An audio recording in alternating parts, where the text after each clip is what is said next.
Assalamualaikum warahmatullahi wabarakatuh. Perkenalkan, nama saya Pidiva Nindya Wijono, NIM 2304001200087.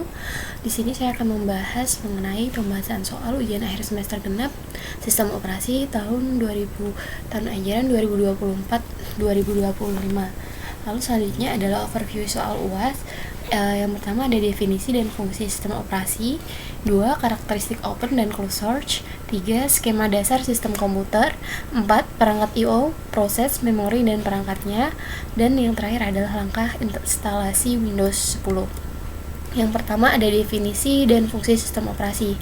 Sistem operasi adalah sebuah penghubung antara pengguna komputer dengan perangkat keras komputer, yang mana layanan dari sistem operasi ini meliputi pembuatan dan eksekusi program, pengaksesan I/O device, pengaksesan sistem, deteksi error, serta akunting.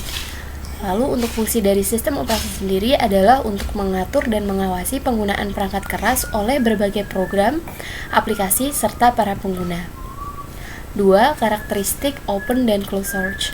Untuk karakteristik open source adalah sumbernya terbuka, maksudnya kode program dapat diakses, dipelajari, dan dimodifikasi oleh siapa saja. Lalu gratis dan free lisensi. Biasanya pengguna dapat mendistribusikan serta memodifikasi OS ini tanpa biaya. Lalu yang ketiga adalah kolaboratif, dikembangkan secara bersama oleh komunitas global, lalu fleksibel dan dapat dimodifikasi seperti yang tadi.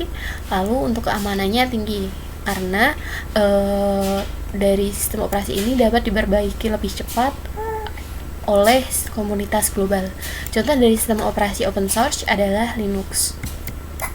Karakteristik dari closed source adalah sumber tertutup, maksudnya kode program ini tidak dapat diakses atau dimodifikasi oleh pengguna lain. Pastinya berbayar dan berlisensi karena pengguna ini harus membeli atau membayar ketika menggunakannya. Ketiga adalah terbatas dalam memodifikasinya karena di sini terdapat dukungan resmi dari pengembangnya sendiri. Lalu yang terakhir adalah distribusinya terbatas, tidak boleh dibagikan atau didistribusikan ulang tanpa izin. Contoh dari OS closed source yaitu adalah Windows. Yang ketiga adalah skema dasar sistem komputer. Skema dasar sistem komputer terdiri dari beberapa komponen utama yang saling terhubung dengan menggunakan pemproses data. Proses ini dimulai dari perangkat input yang mengirimkan data ke pemproses CPU atau Central Processing Unit untuk diproses. Kemudian oleh CPU disimpan sementara di RAM atau Random Access Memory sebelum selanjutnya disimpan secara permanen di storage. Contohnya seperti hard disk atau SSD, dan hasil pemrosesan ini kemudian ditampilkan melalui perangkat output seperti display pada komputer. Keempat, perangkat I/O, proses, memori, dan contoh-contoh perangkatnya. Untuk perangkat pertama yaitu perangkat input. Perangkat input digunakan untuk memasukkan data ke dalam komputer. Contohnya adalah keyboard, mouse, scanner, dan mikrofon. Yang kedua adalah perangkat proses. Perangkat proses ini adalah otak dari komputer yang mengolah data dan menjalankan instruksi dari perangkat lunak. Biasanya terdiri dari dua, yaitu ALU dan CU. Untuk ALU, Arithmetic Logic Unit, biasanya melakukan operasi seperti aritmatika dan logika.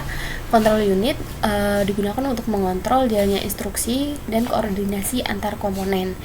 Lalu untuk perangkat output sendiri adalah perangkat yang menampilkan hasil dari proses komputer. Contohnya monitor, speaker, dan printer. Lalu yang keempat adalah memori. Memori ini biasanya ada memori permanen dan memori sementara seperti RAM untuk memori sementara dan storage untuk memori permanen. Storage ini biasanya terdiri dari hard disk atau SSD atau flash drive. Lalu yang kelima adalah langkah instalasi Windows 10. Di sini saya telah membuat flowchart dan langkah instalasi Windows ke-10. Yang pertama kita harus memasukkan flash disk yang bootable atau CD instalasi. Kemudian kita masuk ke menu BIOS, kita atur boot priority-nya. Kemudian kita simpan dan reset. Lalu biasanya ada loading. Lalu muncul tampilan instalasi Windows. Kemudian kita pilih bahasa dan pengaturan awal. Lalu kita klik install now. Lalu kemudian memasukkan produk key. Biasanya ini tergantung lisensi yang kita beli. Kita pilih edisi Windows, setujui lisensi, kemudian pilih jenis instalasi. Instalasi ini terbagi menjadi dua, yaitu upgrade dan custom. Untuk upgrade kita melanjutkan ke instalasi tanpa setting partisi. Kemudian kalau custom kita harus melakukan setting partisi.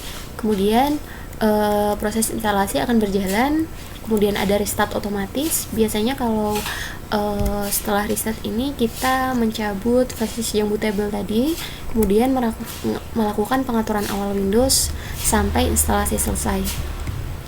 Sekian yang dapat saya sampaikan, kurang lebihnya saya mohon maaf. Wabillahi taufiq wal hidayah. Wassalamualaikum warahmatullahi wabarakatuh.